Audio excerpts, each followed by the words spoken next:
சரித்திரத்தை லோமசர் சொல்றார். அந்த பிராமணன் ஆறு என்னன்னு காட்டாலே இருக்கார். கோசல தேசத்துல தேவதத்தன் ஒரு பிராமணன் இருந்தான். அவன் ஒரு யாகம் பண்ணினான், சந்ததி இல்லைன்னு. கோசலே கச்சித் தேவதத்தே விஸ்ருத அனபத்யச்சகாரே கிம் புத்ராய விதிபூர்வகம் தமசா தீரமாய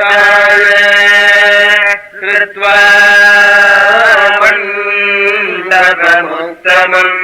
தமசாத தீக்கரையில போய் குழந்தை பிறப்பதற்காக ஒரு பெரிய யாகம் ஒண்ணு பண்ணினானாம். அக்னியில ஹோமம் பண்ணினானாம். தமசா தீரமாய கிருத்வா மண்டபமுத்தமம் பிரம்மாணம் கல்பயாமாஸ சுஹோத்ரம் முனிசத்தமம்.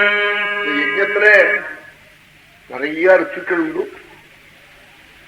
18 பேர்கள், அதுக்கு மேல இன்னும் 20-30 பேர்கள் அவளுக்கு பக்கத்துல அனுகூலமாக ஜபிக்கிறவர்கள். இந்த 18 பேர்கள் அவசியம் ரித்துக்கள் அவ இருந்தா தான் கர்மா நடக்கும். அதுல 4 பேர்கள் ரொம்ப பிரதானமானவர்கள்.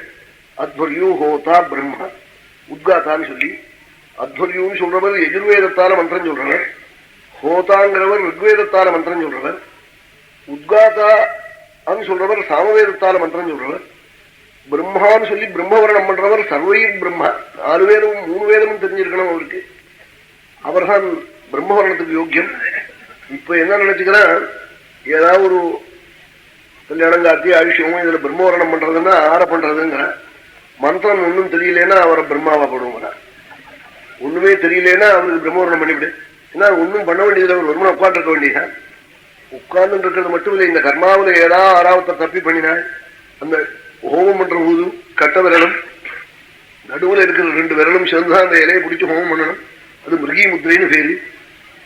5 விரலையும் சேர்த்து பிடிச்சானா அது வராக முத்திரை ஆபிச்சாரத்திலாம் பண்ணணும். அப்படி அந்த ஹோமங்கள்லாம் அந்த 5 விரலாலையும் பிடிப்பன் மாவலையே அப்படி பிடிக்கப்படாதுன்னு அந்த பிரம்மா சொல்லணும். அதுக்காக வைக்கிறது. ஒண்ணுமே தெரியாதவரை பிரம்மவரணம் வச்சா அவர் என்ன பண்றாரு தெரியுமா, அவங்க நைவேத்தியத்துக்கு வச்சிருக்க வெள்ளம் வாழைப்பழம் எல்லாத்தையும் நடுப்பறவே தந்துட்டு இருக்காருன்னு. தேங்காய் பிள்ளையார் குடைச்ச தேங்காய் இருக்கு பாருங்க, அது இருக்கிறார். உடம்புல பலம் இருக்கு, ஒரு அடி அடிக்கிறான், தூள் தூளா போறது எல்லாத்தையும் தந்துட்டு இருக்காரு. இது ஆற மட்டும் அப்படி இருக்கிறவங்க ஒண்ணு பிரம்மவரணம் பண்ணி பண்றது. முன்னாள்ல பிரம்மவரணம்னா ரொம்ப பெரியவாளா இருக்கிறவாளை தான் பண்ணுவாள். அவளுக்கு நிறைய கோவ பசுவை கொடுக்க சொல்லியிருக்காள். வரோ தட்சிணா ஆத்மாஹி வரஹ வரோ தட்சிணா. பசுத்தான் வரம்னு சொன்னா பசுவுக்கு தான் பேரு, பசுவுத்தான் கொடுக்கணும். அப்படிப்பட்ட பசுவை தட்சிணையாக பிரம்மவரணம் பண்ணவருக்கு கொடுக்கணும். இப்ப என்ன 2 அணா எடுத்து கொடுக்கலாம் பிரம்மவரணத்துக்கு. அதுக்கு தகுந்த ஸ்ரேயஸ் தான் இருக்கும்னு அப்படியா கொடுக்குறது. சொன்னா சாட்சி சொன்னா அவர் அடிச்சுன்னு போடணும்னு நினைக்கிறாங்க. என்ன திருடிண்டா போறாரு அவர். அப்படிலாம் தோன்றுவது துர்புத்தி. இவனுக்கும் சாஸ்திரத்துல பரிச்சயம் இல்லை, பெரியவா சொன்னாலும் கேட்கறது இல்லை. அதனாலதான் க்ஷேம குறைச்சல். கல்யாணம் கார்த்திகள்ல எத்தனை செலவு நடக்கிறது. ஒரு சோடா பாட்டில் உடையறத பார்த்தா உடஞ்ச சோடா பாட்டிலால அதுக்கு நஷ்ட வீடு கொடுக்குற செலவையும் இந்த வைதிக செலவையும் பார்த்தா அந்த நஷ்ட வீடு அதிகம், இது குறைச்சல். அப்படி இருக்கு. சாதுக்குளத்துல கொடுக்குற போதுதான் கணக்கு பார்க்கணும்னு தோன்றது.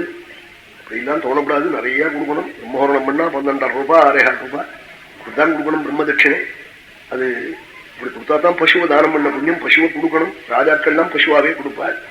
முடியாதவாள் இப்படியாவது தட்சிணை கொடுக்கணும். இப்படி 4 பேரை வர்ணம் பண்ண சொல்லியிருக்கு.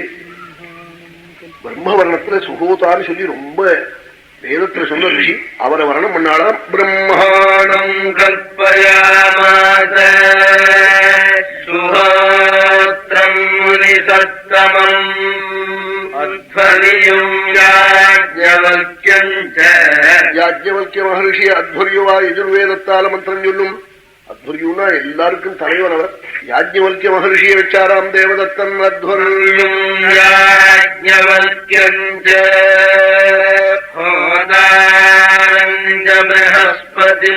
பிரகஸ்பதி பகவானே தேவகுரு பிரகஸ்பதி அவரை ஹோதாவா வச்சாலாம். ரிக்வேதத்தால மந்திரம் சொல்றவராக.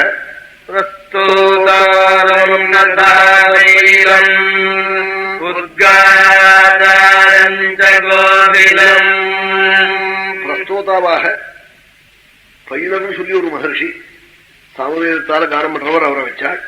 அவளுக்கெல்லாம் மேல உத்காதாவால யஜ்ஞம் கரையேறணும் சாமவேதத்துல. அவரை கோபிதர்னு சொல்லி ஒரு மகர்ஷி அவரை வரிச்சாளாம். யஜ்ஞத்துல சாமங்களை காக்கணும், 3 வேதங்களையும் அனுபவிக்கணும்னா யஜ்ஞத்துல பார்த்தா தான் அனுபவிக்க முடியும். எல்லா வேதத்துக்கும் விநியோகம் யஜ்ஞத்துல.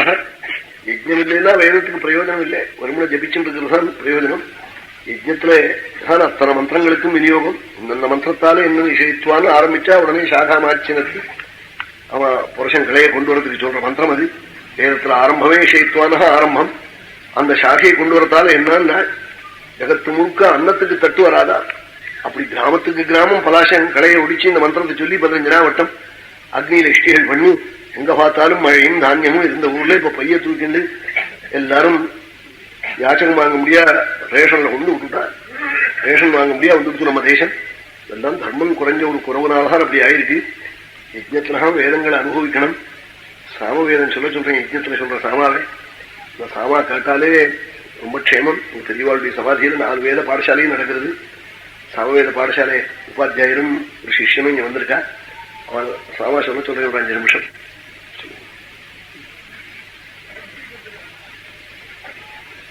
பெரியவா காமகோட்டி பெரியவாழ்க்கை அழிச்சுன்னு போயிருந்தேன். இன்னைக்கு பெரியவா காட்டாவாளே அஜாரே எல்லாம் நல்லா சொன்னாலும் சந்தோஷப்பட்டார். தண்டாகாரமா இந்த மந்திரத்தை மட்டும் சொல்லுவாள், கானம் இல்லாம. அதுல ஏதாவது அக்ஷரங்களுக்கு லோபம் வந்திருந்தா அந்த லோபங்கள்லாம் இதனால நீங்கி போயிடுமா இந்த சஸ்திரங்கள்ல. ஏன்னா கானத்துல அப்படியே அக்ஷரங்களுக்கு கொஞ்சம் லோபம் வரலாம்.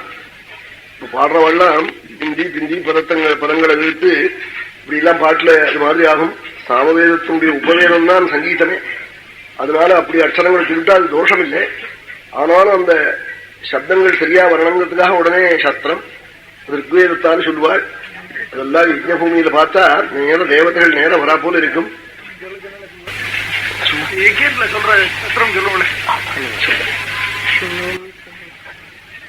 ரிக்வேதத்தால சொல்லுவாள்.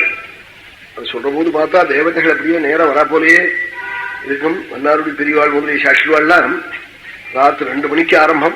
யஜ்ஞத்துல கடைசி நாள் அன்னைக்கு 2 மணிக்கே ஸ்நானம் பண்ணி ருத்ராட்சத்தோட வந்து காத்துக்கிட்டு இருப்பாள் கேட்கணும்னு.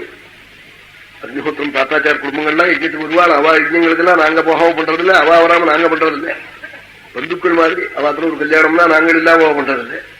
எங்க குடும்பத்துல அவா இல்லாம பண்றதில்லை. பரம்பரையா அவா குடும்பமும் அதே மாதிரி யஜ்ஞம், எங்க குடும்பத்திலையும் யஜ்ஞம். கும்பகோணத்துல இருந்துட்டு இருக்கா அக்னிஹோத்திரம் தாத்தாச்சார்னு. இப்ப சதாபிஷேகம் கூட அவளுக்கு நடந்தது. அப்படி யஜ்ஞத்தை நம்ம தேசத்துல எல்லாரும் பண்ணிட்டு இருந்திருக்கா. அது அப்படியே விட்டு போய் இப்ப 6 ஒருத்தர் கோட்டியும் ஒருத்தர் பண்றவாள் இருக்கா. அது அப்படியே பரம்பரையில வந்து சம்மத்தை விடப்படாதுன்னு எண்ணத்துல அந்த ரிக்வேத மந்திரம் வெளிநாடெல்லாம் கேட்கணும்னு சொல்றாள்.